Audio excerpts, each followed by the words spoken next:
और इस वक्त सीधे रुक कर लेते हैं, दिल्ली के मुख्यमंत्री अरविंद केजरीवाल कुछ बोल रहे हैं। अधिकारी जब पत्रकारों को एक मशीन की डेमोन्स्ट्रेशन दे रहे थे तो उसमें देखा कि 1 नंबर पे बीजेपी था। जब 1 नंबर दबाया तो जो वीवीपैट मशीन है जिसमें से स्लिप निकलती है उसमें कमल का निशान आया, ठीक है। फिर 4 नंबर दबाया, 4 नंबर कांग्रेस का था,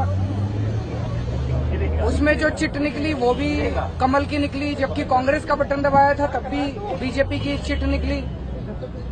फिर 2 नंबर दबाया, वो हाथी था बीएसपी का, उस पे भी कमल की चिट निकली।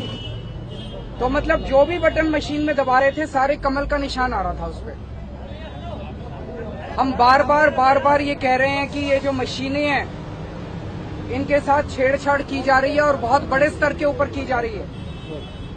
कल का ये जो इंसिडेंट है ये एक तरह से रोंगटे खड़े कर देता है कि क्या इस देश के अंदर अब चुनाव निष्पक्ष हो रहे हैं। अब लोग वोट डाल रहे हैं कि मशीनें वोट डाल रही हैं। और ये कोई अकेला इंसिडेंट नहीं है।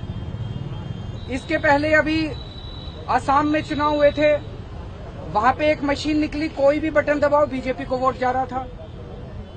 उसके पहले दिल्ली कैंट में चुनाव हुए थे, यहाँ पे उसमें एक मशीन निकली, कोई भी बटन दबाओ बीजेपी को वोट जा रहा था। अब अगर हम ये कहें कि भाई मशीन खराब हो गई होगी तो कोई खराबी, कभी कोई मशीन कांग्रेस के लिए भी तो खराब हो, कोई मशीन समाजवादी पार्टी के लिए भी तो खराब हो। सारी मशीनें जब खराब हो रही है तो बीजेपी के लिए क्यों खराब हो रही हैं? भाई अगर एक मशीन खराब हो गई, कभी बीजेपी को वोट डले, कभी कांग्रेस को एक मशीन का, कांग्रेस को एक मशीन का समाजवादी, सारी मशीनें एक आदमी, सारी मशीनें खराब होती है तो बीजेपी को एक वोट क्यों पड़ रहा है? तो इसका मतलब ये मशीनें खराब नहीं हो रही हैं। मैं भी टेक्निकल आदमी हूँ, आईआईटी से इंजीनियर हूँ, थोड़ी बहुत ये टेक्निकल समझता हूँ। मशीन जब भी किसी तरीके से बिहेव करती है तो अंदर, उसके अंदर कुछ ना कुछ होता है। तो या तो हार्डवेयर की प्रॉब्लम है या सॉफ्टवेयर की प्रॉब्लम है। तो इसका मतलब अंदर, मशीन के अंदर टेम्परिंग की गई। भाई मशीन को क्या पता बीजेपी कौन है, कांग्रेस कौन है? मशीन अगर सारी वोट बीजेपी को दे रही है तो इसका मतलब कि मशीन के अंदर सॉफ्टवेयर बदला गया है। तो जो इलेक्शन कमीशन कहता है कि हमारी मशीन टेम्पर नहीं हो सकती, हमारी चिप जो है उसको पढ़ा नहीं जा सकता, उस पर लिखा नहीं जा सकता, ये सरासर गलत है। उस मशीन का सॉफ्टवेयर बदला गया है।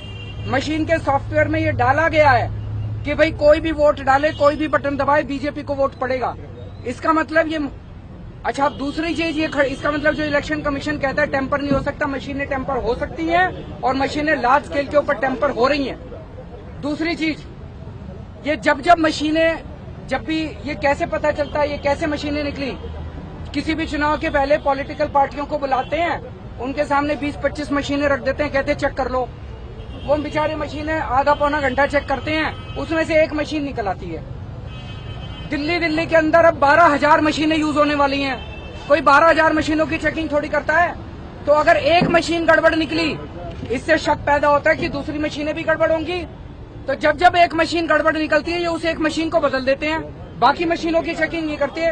तो अगर एक मशीन में गड़बड़ है तो इसका मतलब बाकी मशीनों में भी गड़बड़ होगी, उनकी चेकिंग क्यों नहीं की गई आज तक? दूसरी बात, जब भी इस किस्म की बात होती है मशीन बदल देते हैं। मैंने अभी यही कहा ऊपर, मैंने कहा जी आपने असम के अंदर मशीन, कोई भी बटन दबाओ अगर उस पे जा रहा था, आपने मशीन खोल के चेकिंग करी, भाई इसका सॉफ्टवेयर तो नहीं बदल गया? उन्होंने कोई चेकिंग नहीं करी। कल मध्य प्रदेश के अंदर हुआ, उन्होंने चेकिंग करी, भाई इसका सॉफ्टवेयर के बदल तो नहीं गया? कोई चेकिंग नहीं करी। दिल्ली कैंट के अंदर हुआ, कोई चेकिंग नहीं करी, मशीन बदल देते हैं। तो जब आप चेकिंग ही नहीं करोगे तो आपको पता कैसे चलेगा सॉफ्टवेयर कौन बदल रहा है, कैसे बदल रहा है, क्या सॉफ्टवेयर बदला जा रहा है? तो पूरे के पूरे जनतंत्र के ऊपर एक बहुत बड़ा प्रश्न चिन्ह लग रहा है। और पिछले कुछ दिनों के अंदर तो इतनी सारी घटनाएं घटी हैं कि ये ईवीएम की मशीनें जो हैं ये पूरे हमारा, अब ऐसे हो जाएगा कि कोई भी वोट डाले, कोई किसी को भी वोट डाले, बीजेपी वाले जीतेंगे, बीजेपी वालों की सरकार बनेगी। कमल का ही फूल, कीचड़ में से कमल का ही फूल निकलेगा, ईवीएम के कीचड़ में से।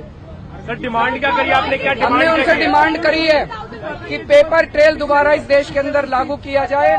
और पहली चीज तो ये की जाए कि ये जो 3 घटनाएं हैं इनकी टेक्निकल जांच हो और ये बताएं कि सॉफ्टवेयर में क्या कोडिंग में गड़बड़ की गई थी।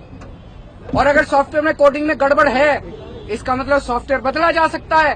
तो इसका मतलब इलेक्शन कमीशन जो कह रहा था कि भाई रीडेबल नहीं है चिप, उसको पढ़ा नहीं जा सकता, उस पर लिखा नहीं जा सकता, इसका मतलब पढ़ा भी जा सकता है, राइटेबल भी है चिप, रीडेबल भी है चिप, और धोखा हो रहा है देश के साथ। तो हमने उनसे यही कहा है कि डेट बढ़ाने के लिए भी क्या कोई आप लोग हमने बहुत ये है एबीपी न्यूज, आपको रखे आगे।